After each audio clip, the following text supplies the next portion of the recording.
Subscribe now and press the bell icon. Never miss an update. अब देखो ये छोटू, महत्तम शक्ति पर में मैक्सिमम पावर थ्योरम, देखिए एक थ्योरम है और थ्योरम का दो पार्ट होता है। एक पार्ट स्टेटमेंट, वो थ्योरम कहता क्या है, और दूसरा उसको आप सिद्ध कीजिए। तो महत्तम शक्ति पर में देखिए क्या कहता है कि किसी बैटरी के द्वारा किसी बाह्य परिपथ में अगर उसका महत्तम शक्ति होना है तो जितना बैटरी का आंतरिक प्रतिरोध होगा उतना ही प्रतिरोध बाह्य प्रतिरोध का होना चाहिए। यानी दोनों प्रतिरोध, सेल का आंतरिक प्रतिरोध और जो हम लोड डालेंगे बाह्य प्रतिरोध, दोनों बराबर होना चाहिए। किसके अनुसार?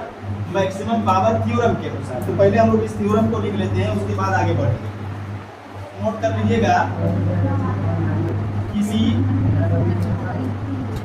बैटरी द्वारा किसी बाह्य परिपथ में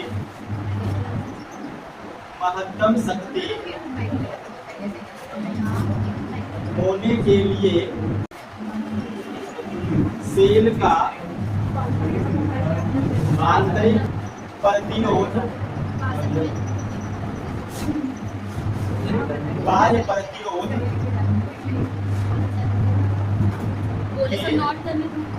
बराबर होना चाहिए। देखिए महत्तम शक्ति का थ्योरम, महत्तम शक्ति का प्रमेय यही है, किसी बैटरी द्वारा किसी बाह्य परिपथ में शक्ति को महत्तम होने के लिए जो बैटरी का आंतरिक प्रतिरोध होगा, आंतरिक प्रतिरोध का संकेत क्या है? Small are.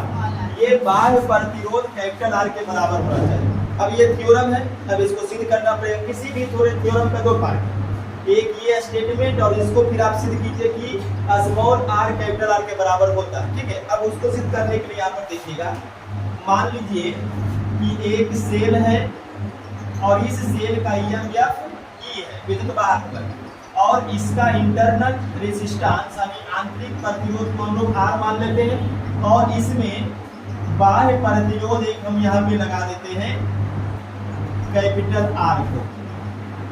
अब अगर इससे प्रवाहित जो करंट होगा, चलिए इसको देखिए, प्लस से करंट निकलेगा I मान लीजिए। अब इस I का जो पावर होगा वो पावर मैक्सिमम होने के लिए स्मॉल r और कैपिटल R को बराबर होना चाहिए। यही स्टेटमेंट और इसी को हमको प्रूव करना है। तो यहाँ पर देखिए, माना कि सेल का विद्युत वाहक बल E तथा आंतरिक प्रतिरोध स्मॉल r में एक बाह्य प्रतिरोध कैपिटल R से कितना धारा प्रवाहित हो रहा है? I। तो I धारा प्रवाहित होती है, इसीलिए बाह्य प्रतिरोध R का धारा I द्वारा उपभोक्त शक्ति। अब देखिए छोटू, ये जो बाह्य प्रतिरोध R है उसमें कितना करंट प्रवाहित हो रहा है? I। और अगर I धारा प्रवाहित हो रहा है R बाह्य प्रतिरोध में, तो हम वहां पर शक्ति निकाल सकते हैं। इसके पहले वाला आप एक टॉपिक पढ़े होंगे पावर का, तो शक्ति P इक्वल टू क्या होता है? I square into R। अगर किसी परिपथ में I करंट प्रवाहित होगा तो वहां पर पावर आप निकालिएगा I स्क्वायर इंटू R। ऐसे पावर का तीन फॉर्मूला था, लेकिन यही फॉर्मूला यूज करिएगा। अब यहाँ पर ध्यान दीजिए, चूंकि सेल से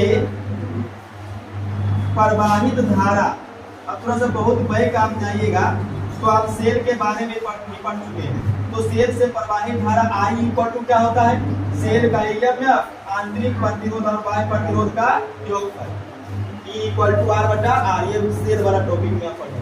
अब ये वाला I का मान आप यहाँ पर रख सकते हैं, तो P इक्वल टू क्या हो जाएगा? देखिए I का मान E बटा R प्लस R, और इसका क्या है? Square into R। तो ये तो आ गया पावर का मान। अब यहाँ पर देखिए, चूंकि हम लोग को लाना क्या है, हम लोग को लाना है महत्तम शक्ति के लिए आंतरिक प्रतिरोध सॉरी बाह्य प्रतिरोध और आंतरिक प्रतिरोध को ग्राफ। अब इसके लिए एक याद रखिएगा, देखिए चूंकि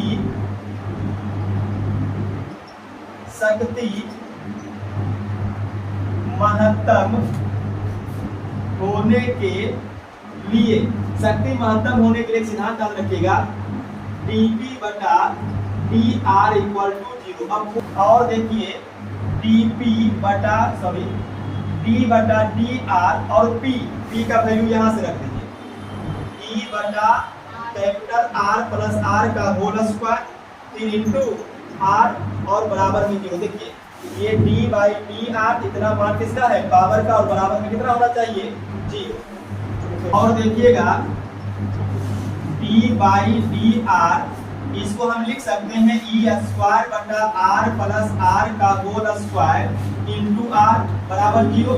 स्क्वायर दोनों पर हो गया। और देखिएगा ये छोटू d बाई dr और इतना का मतलब क्या हुआ, इतना का मतलब ये है कि आपको r के सापेक्ष r का अवकलन करना, ठीक है।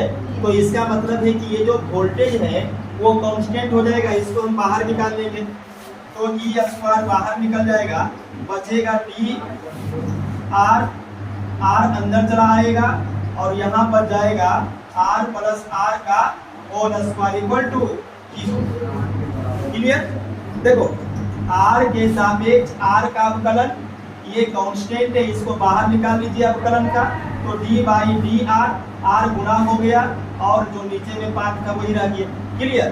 और देखिएगा अगर हम इस e स्क्वायर को इधर ले जाएंगे तो 0, तो ये बचेगा d by dr into r plus r का होल स्क्वायर इक्वल टू 0। अब यहाँ से आपको मैथमेटिक्स लगाना है, डिफरेंशिएशन और डबल डिफरेंशिएशन, एक r का और एक नीचे r प्लस r के होल स्क्वायर। ठीक है। अब कैसे कीजिएगा देखिए, ध्यान दीजिए। और देखिए इसको कांस्टेंट मानिएगा, इसका डिफरेंशिएशन होगा तो r प्लस r बाहर, उसके बाद डिफरेंशिएशन होगा d by dr into r का, फिर माइनस पड़ेगा। अब देखिए इसको कांस्टेंट माने थे, इसका डिफरेंशिएशन हुआ, अब इसको मानेंगे कांस्टेंट और इसका डिफरेंशिएशन करेंगे, तो r को कांस्टेंट मानिए, अब डिफरेंशिएशन कीजिएगा d बाई dr और r प्लस r का होल स्क्वायर, और बटा में क्या होता है, बटा में जो नीचे है उसका होल स्क्वायर। ये एक फॉर्मूला हो, इसका भी होल स्क्वायर होगा, ठीक है। ये तो है ही, उसका स्क्वायर भी एक फॉर्मूला आप देखिए पढ़े होंगे मैथ में, d बाई dx u बटा उसी पर ये टूटेगा, ठीक है। तो कर लीजिएगा, जो मैथमेटिक्स का स्टूडेंट है उसको पता होगा। ये देखिए r प्लस r का स्क्वायर रहने देते हैं। अब आप कीजिएगा फॉर्मूला, देखिए ये प्योर यहाँ से मैथ है, d by dx into x का 1, तो उसी प्रकार से d by r into r का 1, फिर माइनस r तो कांस्टेंट रहने दीजिए, फिर इसका तोड़िएगा। देखिए formula d by dx x पे पावर n अगर रहेगा तो n x n माइनस 1, तो जो पावर है वो आगे आएगा, पावर 2 आगे लाइए, और फिर जो आपका फंक्शन है x का, तो यहाँ फंक्शन किसका है, r प्लस r का, और जो पावर है वो -1 होगा, यानी 2 माइनस 1, और बटा नीचे हम इसको लिख सकते हैं r प्लस r पे पावर 2 और 2 का 4, पावर का पावर गुना, इसका आधा पावर छोड़ ही लेते हैं। देखिए इधर बराबर में कितना है, 0, बराबर में 0। अब उसके बाद यहाँ से देखिएगा 1 से गुणा करेंगे वही रह जाएगा, तो इसको हम तोड़ सकते हैं a square plus 2ab plus b square. आगे देखिए माइनस 2 गुना r, फिर ब्रैकेट में r प्लस r, पावर कितना बचेगा, 1, तो 1 मत लिखिए। अब ध्यान दीजिए ये वाला पूरा टर्म को उठा के यहाँ लाइए, कितना हो जाएगा, 0। और देखिए r square plus 2r into r plus r square minus, गुणा कीजिए 2r का square minus plus minus 2 capital R small r बराबर 0। अब देखिए ये खत्म हो जाएगा। अब कितना बच गया, r square plus r square minus 2r square equal to 0। और देखिएगा 2r स्क्वायर में से 2r स्क्वायर गया तो minus r square plus R square equal to 0। और देखिए आर स्क्वायर इसको इधर ले जाइएगा तो प्लस आर स्क्वायर हो जाएगा, स्क्वायर स्क्वायर कैंसिल तो small R equal to capital R. अब देखिए सिद्धांत क्या था कि महत्तम शक्ति होने के लिए सेल का आंतरिक प्रतिरोध बाह्य प्रतिरोध के बराबर होना चाहिए। क्लियर?